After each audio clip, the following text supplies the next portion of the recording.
আসসালামু আলাইকুম। দেশ এবং দেশের বাইরে যারা এই মুহূর্তে ভিডিওটি ওপেন করলেন তাদেরকে অসংখ্য ধন্যবাদ।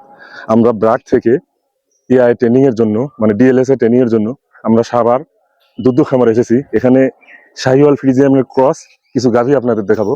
মাশাআল্লাহ, এখান থেকেই গবেষণা হয়, এখান থেকেই সবকিছু হয়। এখান থেকে সবকিছু সারা বাংলাদেশে সবকিছু আইন, গবেষণা, কোন জাত কিভাবে উন্নত হবে আমরা কিছুদিন ট্রেনিং করে যতটুকু যা জেনেছি, তবে এখানে এসে তার প্রমাণ দেখতেছি। এখানে ক্রসের গাভীগুলো অনেক বেশি।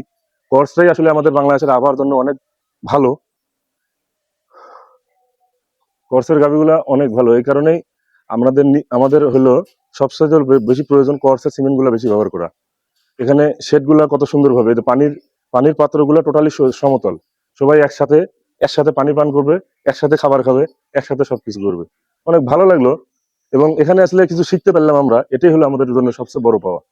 নাকি ইউনুস আলী? এখানে এসে আমরা অনেক কিছু শিখতে পারলাম এবং গরুগুলো দেখতে পারলাম যে আসলে কি অবস্থায় কিভাবে গরু পালন করতে হয়। এটা আমাদের জানার জন্য এটা আমাদের জানার জন্য অনেক ভালো। আমরা জানতেছি, শিখতেছি, আসলে শেখার শেষ নেই। সাভার ডেইরি ফার্মে আমরা অনেক দিন আসে ট্রেনিং করলাম। ট্রেনিং এ সর্বশেষ যেটা বুঝলাম, এখানে ভালো লাগলো আর কি। আমার ইউনুস ভাই আছে এখানে, ইউনুস ভাই সামনে একটা ইয়ে করবে।